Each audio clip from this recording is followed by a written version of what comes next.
Perkenalkan, nama saya David Januar Tumi Momor, berasal dari Universitas Palangkaraya dengan nomor NIM 203020302130, jurusan Manajemen. Pada video kali ini saya akan melanjutkan presentasi hasil penguasaan saya materi pada bab 11, yaitu pengembangan paragraf. Kalimat-kalimat topik yang merupakan inti gagasan penulisan itu harus dikembangkan dengan kalimat-kalimat penjelas. Untuk menyelaraskan kalimat-kalimat dalam paragraf itu, cara yang dapat ditempuh adalah dengan kata-kata transisi yang berupa konjungsi dan ungkapan penghubung antar kalimat.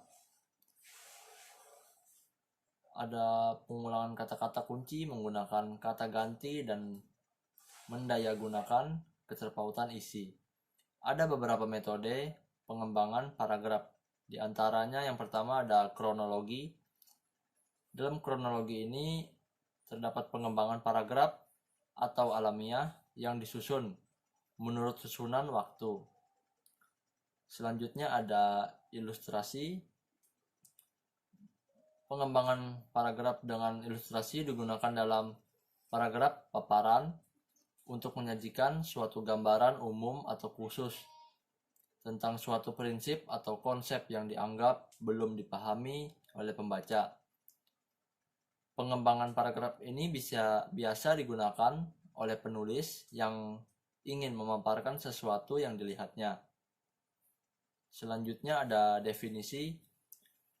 Pengembangan paragraf ini digunakan apabila seorang penulis bermaksud menjelaskan suatu istilah yang mengandung suatu konsep dengan tujuan agar pembaca memperoleh pengertian yang jelas dan mapan mengenai hal itu. Istilah dalam kalimat topik ini dikembangkan dan dijelaskan dalam kalimat penjelas. Selanjutnya ada analogi. Pengembangan paragraf secara analogi ini merupakan pengembangan paragraf dengan ilustrasi yang khusus. Dalam pengembangan ini diberikan suatu contoh gambaran yang berbeda, tetapi mempunyai kesamaan, baik bentuk maupun fungsi, untuk menjelaskan kepada pembaca tentang sesuatu yang tidak dipahaminya dengan baik. Pengembangan dengan analogi ini biasanya digunakan untuk membandingkan sesuatu yang tidak atau kurang dengan sesuatu yang dikenal baik oleh umum, yang bertujuan untuk menjelaskan informasi yang kurang dikenal.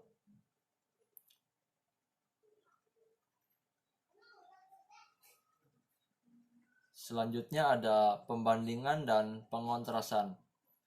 Untuk memperjelas paparan ini, kadang-kadang penulis membandingkan atau mempertentangkan hal-hal yang dibicarakan.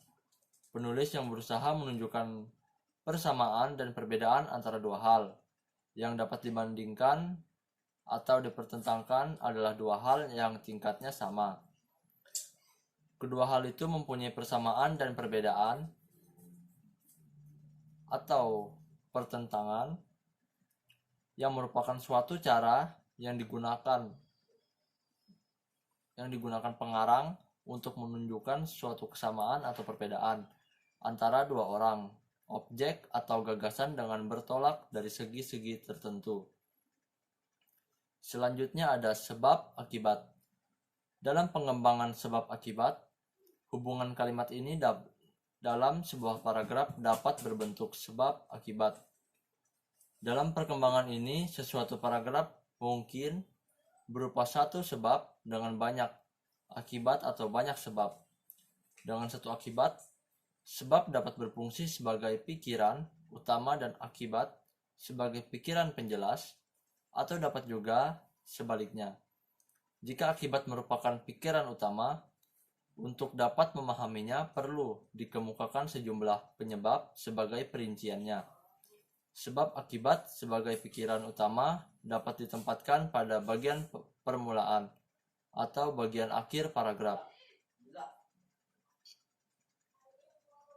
Selanjutnya ada pembatas satu persatu atau contoh.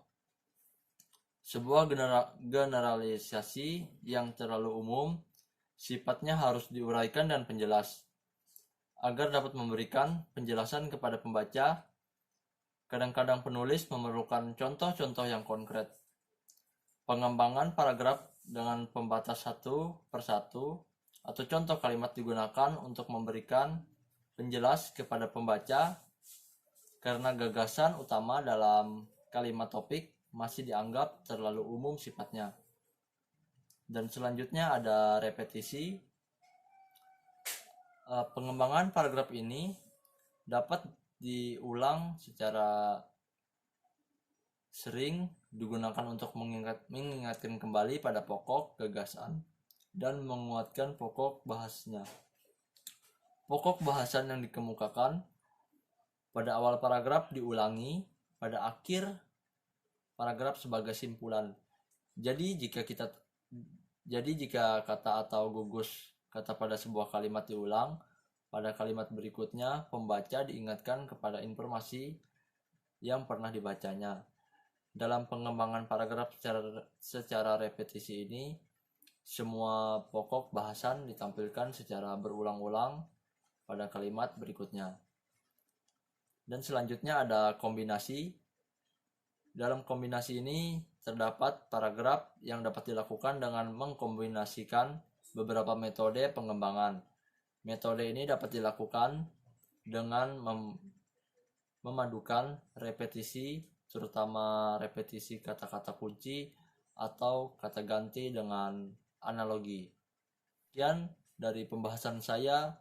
Terima kasih.